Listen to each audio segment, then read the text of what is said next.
নমস্কার দর্শক, সংবাদ আবির্ভাবে গুরুত্বপূর্ণ সংবাদে আপনাদের সকলকে স্বাগত। যাহা সুপ্রিম কোর্ট তাহাই কলকাতা হাইকোর্ট। এ বলে আমাকে দেখো, ও বলে আমাকে দেখো। কলকাতা হাইকোর্টের বিশিষ্ট কিছু বিচারপতি আছেন, তারা শুধু ব্যতিক্রম।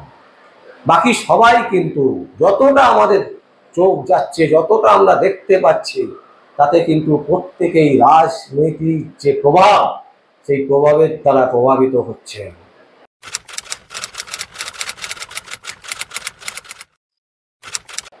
কেন বলছি দর্শক? তার কারণ হচ্ছে কলকাতা হাইকোর্টে বিচারপতি অমৃতা সিনহার কাছ থেকে পুলিশের অতি সক্রিয়তা বা পুলিশের নিষ্ক্রিয়তা সংক্রান্ত বেশ কিছু মামলা সরিয়ে নেওয়া হয়েছে। দেখুন, অমৃতা সিনহা, মাননীয় বিচারপতি অমৃতা সিনহা, তিনি কিন্তু একেবারে অন্য ডিপার্টমেন্টে ছিলেন। কলকাতা হাইকোর্টের প্রধান বিচারপতি তারা কি করলেন, বললেন রোস্টারের দ্বারা রোস্টার করা হবে এবং সেই রোস্টারে সবাইকে চেঞ্জ করে দেওয়া হলো, পরিবর্তন করে দেওয়া হলো। আপনারা সবাই জানেন যে বিচারপতি অমৃতা সিনহা যে মামলাগুলোকে নিয়ে মামলায় শুনছিলেন এবং তিনি যে বক্তব্যগুলো কোর্টের মধ্যে রাখছিলেন, সেগুলো জনসমক্ষে কিন্তু একটা দারুণ সাড়া ফেলছিল। কারণ যারা দুর্নীতি করেছে তাদের বিরুদ্ধে বারবার করে তিনি সোচ্চার হচ্ছিলেন। সিবিআই ইডি কে বারবার করে তুলে ধরা করেছেন অভিষেক ব্যানার্জির মামলাতে। তার পরিণাম কি হলো? কলকাতা হাইকোর্টের প্রধান বিচারপতি তিনি কি করলেন, বললেন না ভাই, তোমাকে এসব মামলা করতে হবে না, রস্টার করে সরিয়ে দেওয়া হলো। আইন দেখালেন যে আমরা রস্টার করছি। কিসের রস্টার, কার রস্টার, কে করে কেউ জানে না। ইচ্ছে হলো, কারণ কারণ চাপ, রাজনীতির চাপ প্রভাব বিস্তার করলো প্রধান বিচারপতির কাছে, যার ফলে বিচারপতি অমৃতা সিনহাকে সরিয়ে দেওয়া হলো অন্য জায়গায়। সেখানে কি হলো? সেখানে তার কাছে যে মামলাগুলো এলো, সেই মামলাগুলো হচ্ছে পুলিশের অতি সক্রিয়তা বা পুলিশের অতি নিষ্ক্রিয়তা। এই সংক্রান্ত যে মামলাগুলো, সেই মামলাতেও দেখা যাচ্ছে যে তিনি এমন প্যাচে ফেলছেন পুলিশদেরকে। পুলিশ বলছে বাঁচা বাবা, আমাকে বাঁচা। কারণ এই পুলিশ তো মমতা ব্যানার্জির দালাল পুলিশ। মমতা ব্যানার্জির বাড়িতে মমতা ব্যানার্জির জুতো পরিষ্কার করেন, মমতা ব্যানার্জির পা চেটে দেন। এই ধরনের পুলিশ, যারা আইপিএস অফিসার, যারা পুলিশ অফিসার, যারা এত ডিগ্রি পেয়েছে, বাবা মার পয়সায় যারা পড়াশোনা করে একটা জায়গায় পৌঁছেছে, তারা কিভাবে একজন দুষ্কৃতী বলা যেতে পারে, একজন দুর্নীতিগ্রস্ত মুখ্যমন্ত্রীর পা চাচ্ছেন? অবাক হতে হয়। কিন্তু বাংলার বহু মানুষ আছে অবাক হন না, কারণ তারা ভোট দেন মমতা ব্যানার্জিকে 500,000 টাকার জন্য। এবং দর্শক, তাদের জন্য আমাদের কিছু বলার নেই। আমাদের যেটা বলার সেটা হচ্ছে যে এই শিক্ষিত লোকগুলো পারত বাংলার আপামর গরিব মানুষকে বোঝাতে, বা বাংলার যারা খেটে খাওয়া মানুষ, মেহনতি মানুষ, তাদেরকে সঠিক জিনিসটা বুঝিয়ে মেন স্ট্রিমে ফেরাতে পারত, করতে পারতো একটা বড় পরিবর্তন, যে এইভাবে দুর্নীতি করতে দেব না, বাংলা থেকে পরিবর্তন আনতে পারত। কিন্তু তা না করে এই অতি শিক্ষিত লোকেরা তারা কি করছে?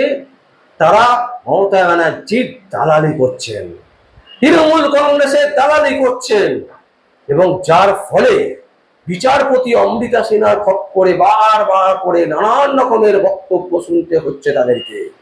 এবং প্রতিটা মুহূর্তে যখন বাংলার তথাকথিত কয়েকটি সংবাদ মাধ্যম আর ইউটিউব চ্যানেল যখন বারবার করে দেখাচ্ছেন যে মমতা ব্যানার্জির গালেই চড় পড়ছে, অ্যাকচুয়ালি মমতা ব্যানার্জি কি করলেন? বুঝতে পারলেন যে তার উপর প্রেসার তৈরি হচ্ছে। কারণ পুলিশি যে ফাইল, সেই ফাইলগুলো অ্যাকচুয়ালি অমৃতা সিনহার কাছে। বিচারপতি অমৃতা সিনহা তিনি তো ছেড়ে কথা বলবেন না। তার স্বামীকে যতই প্যাচে ফেলো, তার স্বামীকে যতই যাই করো, তিনি কিন্তু তার যে বিচার, সেইখানে কিন্তু তিনি অনড়। তাই তিনি তাকে প্যাচে না ফেলতে পেরে অবশেষে কি হলো? 1 মাসের মধ্যে আবার রস্টার করা হলো। দেখুন কি আশ্চর্য লাগছে না দর্শক, যে যখন কোনোদিন রস্টারই হতো না, এই নামটাই আমরা কলকাতা হাইকোর্ট সেভাবে শুনতাম না, হঠাৎ করে রস্টারের মাধ্যমে পরিবর্তন করে দেওয়া হলো। আবার তাতে কি হলো?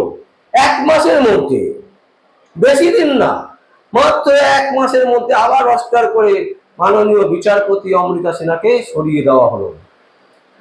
এইখানেই কিন্তু সবচেয়ে বড় প্রশ্ন, কেন, কিসের জন্য, কার প্রয়োজনে, কোন ব্যক্তির অঙ্গুলি হেলনে এই ধরনের অসভ্যতা চলছে কলকাতা হাইকোর্টে?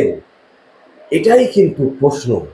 যদিও যারা উত্তরদাতা, যারা তথাকথিত শাসকের পক্ষে, যারা পয়সা নিয়ে যে সমস্ত আইনজীবীরা শাসকের পক্ষে দালালি করেন, তারা হয়তো বলবেন যে এটা রুটিন মাফিক, এটা রোস্টার, এটা পরিবর্তন হয়, এইভাবেই পরিবর্তন হতে হয়, এক ঘর থেকে আরেক ঘরে মামলা চলে যায়, তাতে আমাদের সুবিধে হয়, তাতে আপনাদের কি, এই ধরনের নানান রকমের কথা বলে জিনিসটাকে পাল্টে দেওয়ার চেষ্টা করবেন।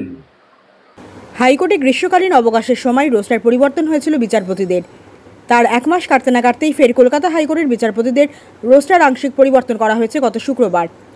তাতে বিচারপতি অমৃতা সিনহার কাছ থেকে পুলিশের অতি সক্রিয়তা বা পুলিশের নিষ্ক্রিয়তা সংক্রান্ত বেশ কিছু মামলা সরিয়ে নেওয়া হয়েছে। এরপর থেকেই চলছে তুমুল চর্চা।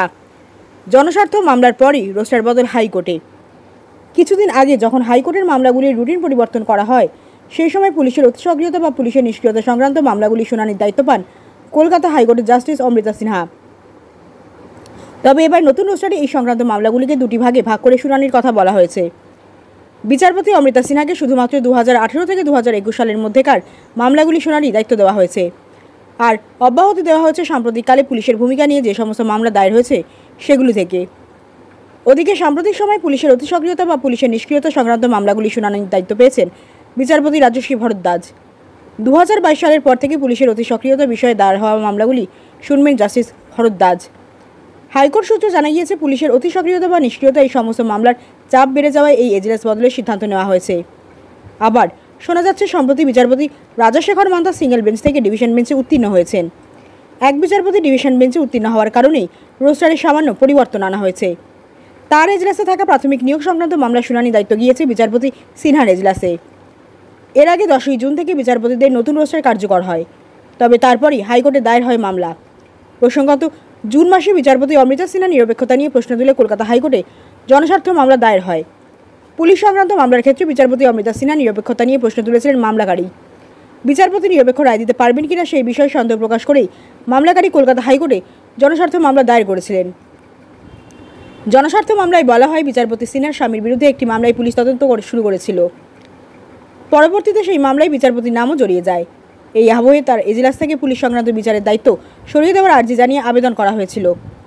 যদিও বিচারপতির স্বামীর বিরুদ্ধে ওঠা সব অভিযোগ খারিজ করে দেয় সুপ্রিম কোর্ট। একই সঙ্গে বিচারপতি অমৃতা সিনহার নিরপেক্ষতা নিয়ে মামলা করায় কলকাতা হাইকোর্টের প্রধান বিচারপতির এজলাস এই জনস্বার্থ মামলাকারীর কড়া সমালোচনা করেছিলেন। সেই মামলাও আর শোনেননি বিচারপতি। জানা যাচ্ছে, বিচারপতি সিনহার স্বামীর বিরুদ্ধে দায়ের হওয়া অভিযোগের ভিত্তিতে সেই মামলাটি শুনানি হওয়ার কথা ছিল আগামী সপ্তাহেই। প্রধান বিচারপতি ডিভিশন বেঞ্চে মামলা শুনানি হওয়ার কথা, তবে তার আগেই বিচারপতিদের রোস্টার বদলের এই পদক্ষেপ নিয়ে শুরু হয়েছে চর্চা। সেই মামলা শুনানির আগেই রোস্টার বদলের সিদ্ধান্ত নিয়ে জোর জল্পনা চলছে আইনজ্ঞ মহলে। প্রধান বিচারপতি বলবেন কি, যে আমার কাছে একটি জনস্বার্থ মামলা হয়েছিল, সেই মামলাতে বলা হয়েছিল যে মাননীয় বিচারপতি অমৃতা সিনহার বিরুদ্ধে তারা দাবি করছেন, তারা বলছেন যে যেহেতু তার হাজবেন্ডের ক্ষেত্রে স্বামীর পুলিশ ইন অ্যাকশনের কেসে জড়িয়ে আছে এবং সেক্ষেত্রে তার নামও জড়িয়েছে, এবং যদিও সেই মামলা সুপ্রিম কোর্ট থেকে একেবারে খারিজ করে দেওয়া হয়েছে, কিন্তু তারপরেও দেখুন কতটা গুরুত্ব দিচ্ছে প্রধান বিচারপতি। জনস্বার্থ মামলা হয়েছিল, কি জনস্বার্থ মামলা? জনস্বার্থ মামলাতে বলা হয়েছিল, যিনি দাবি করছেন তিনি বলছেন যে মাননীয় বিচারপতি অমৃতা সিনহা বায়াসড হবে। বিচারপতি অমৃতা সিনহার বিরুদ্ধে একজন ব্যক্তি জনস্বার্থ মামলা করলেন কলকাতা হাইকোর্টে। কি মামলা করলেন? মামলা করলেন এটা যে তার স্বামীকে নিয়ে একটি মামলা চলছে এবং সেটা যদিও সুপ্রিম কোর্ট খারিজ করে দিয়েছে, এবং সেই মামলায় বিচারপতি অমৃতা সিনহার নামও জড়াবার চেষ্টা করা হয়েছিল। তাই এই মর্মে মামলাকারী তিনি কি বলছেন? বলছেন এই কারণে আমরা চাইছি না মাননীয় বিচারপতি অমৃতা সিনহা এই পুলিশের যে মামলাগুলো করছেন শুনছেন সেগুলো তিনি না শুনুন। এবং দেখুন, সত্যি সত্যি বলছি দর্শক, প্রধান বিচারপতি কতটা সৎ ভাবুন, কতটা অনেস্ট। মানে যে লোকটি মামলাটি করলো জনস্বার্থ মামলা, আদৌ সে কতটা ঠিক বলেছে বা তার যে কোয়ালিটি, যিনি করছেন মামলাটা, তার আদৌ করার সেই মামলা করার উপযুক্ত ব্যক্তি কিনা, সেই সব কিন্তু তিনি কিচ্ছু খতিয়ে দেখলেন না। তিনি কি বললেন, হ্যাঁ সত্যি সত্যি এইবারে মাননীয় বিচারপতি অমৃতা সিনহাকে সরিয়ে দিতে হবে। রস্টার করে তাকে পরিবর্তন করে দেওয়া হলো। আচ্ছা দর্শক, এখানে মনে হচ্ছে না কোথাও একটা টাকার খেলা হয়ে গেছে, বা কোথাও একটা আন্ডারস্ট্যান্ডিং হলো, কোথাও একটা কিছু একটা ঘটনা ঘটলো? তা না হলে এই বিচারপতি, প্রধান বিচারপতি, তিনি পঞ্চায়েত মামলা তো 50,000 বুথে ভোটের জন্য পুনর্নির্বাচনের দাবি জানিয়ে কলকাতা হাইকোর্টের মতন, কলকাতা হাইকোর্টের বিশিষ্ট আইনজীবী শ্রমিক বাগচি সহ আরো অনেকে মামলা করেছেন। সেই মামলায় কেন তিনি রায় দিলেন না এখনো পর্যন্ত? কেন সেই মামলা শুনে তিনি বললেন না যে ঠিক আছে 50,000 বুথে আবার ভোট হবে? একজন কোন এক ব্যক্তি তিনি বলেছেন, তিনি একটা জনস্বার্থ মামলা করেছেন, শ্রমিক বাগচি আইনজীবী তিনিও তো জনস্বার্থ মামলাই করেছেন, তার মামলার গুরুত্ব দিলেন না আপনি।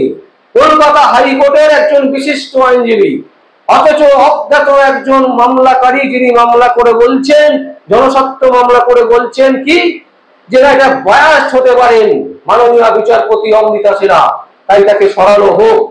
আর সঙ্গে সঙ্গে রস্টার করে আপনারা সরিয়ে দিলেন, আপনি সরিয়ে দিলেন। এর থেকে একটা জিনিস পরিষ্কার বোঝা যায় দর্শক, যেটা হচ্ছে টাকার খেলা, রাজনীতির যে প্রভাব, সেই প্রভাব পুরো মাত্রায় কলকাতা হাইকোর্টেও ছুঁয়েছে। যার ফলে এমন একজন বিচারপতি যার বিরুদ্ধে কিছু করতে পারছে না শাসক, তাকে প্রধান বিচারপতির মাধ্যমে সরিয়ে দেওয়া হচ্ছে। বলা হচ্ছে কি তার ঘরে অনেক বেশি মামলা হয়ে গেছে, অনেক কিছু যুক্তি দেওয়া হচ্ছে, এক যুক্তি থেকে আরেকটা যুক্তি, পাল্টা যুক্তি, নানা রকমের যুক্তি। কেন যুক্তি দিতে হবে? প্রধান বিচারপতিকে যুক্তি দিতে হবে কেন? কারণ তিনি জানেন যে তিনি অন্যায় করছেন, পশ্চিমবঙ্গের ক্ষতি করছেন, বাংলার ক্ষতি করছেন, তাই তাকে নানান যুক্তি দিতে হবে। বুদ্ধিজীবীরা অনেক রকমের বুদ্ধি দেবেন, শুভবুদ্ধি সম্পূর্ণ মানুষরা অনেক কিছু নেবেন। হয়তো আমাদের চ্যানেলকে দেখে হয়তো অনেকে বলবেন যে এরা কি বলছে, এরা নিজেরাই জানে না।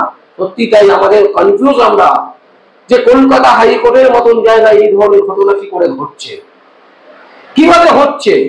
যে কেউ মামলা করলে সঙ্গে সঙ্গে তার বিরুদ্ধে অ্যাকশন নিয়ে নেব, এবং যেখানে একজন প্রতিষ্ঠিত নাম করা বিচারপতি অমৃতা সিনহা কলকাতা হাইকোর্টে যথেষ্ট সুনাম অর্জন করেছেন, তিনি বাংলার মানুষ তাকে দুর্গার আসন দিয়েছে, মায়ের আসন দিয়েছেন, সেই দুর্গা মাকে আপনি সরিয়ে দিচ্ছেন যখন তখন, যখন আপনার প্রয়োজন তখন সেইখানে নিয়ে চলে যাচ্ছেন। এর থেকে তো বোঝা যাচ্ছে একটা জিনিস, যে আপনি কোনো না কোনো কিছুর মাধ্যমে প্রভাবিত, এবং যে কারণে রস্টারকে হাতিয়ার করে আপনি মানুষের সামনে, বাংলার তথাকথিত বহুল দালাল প্রচার মাধ্যমের সামনে আপনি প্রেস করছেন এবং বলছেন যে আমরা রস্টারের জন্য পরিবর্তন করছি। কিন্তু দর্শক, আদৌ সেটা আমরা অন্তত বিশ্বাস করছি না, এবং আমরা বিশ্বাস করতে পারছি না। কারণ কতগুলো যুক্তিকে সামনে যদি রাখা যায়, কোনো আইনের ভাষা নয়, কোনো আইনের ধারা নয়, একদম সহজ সরল ভাবে যদি আমি চোখ দিয়ে দেখি, তাহলে দেখতে পাচ্ছি যে এখানে জটিলতা আছে, এখানে কোনো না কোনো প্রভাব বিস্তার করছে, এবং যার ফলেই এই পরিবর্তন। দর্শক, আমরা আপনাদের সামনে শুধু সংবাদ তুলে ধরবো, বিচার করার দায়িত্ব আপনাদের। আপনাদের যা কমেন্ট হবে আপনারা অবশ্যই আমাদের কমেন্ট বক্সে কমেন্ট করবেন, আর দেখতে থাকুন পরবর্তী সংবাদ আবির্ভাবে। আমার নাম বিশ্বজিৎ পাল, সংবাদ আবির্ভাবের জন্য।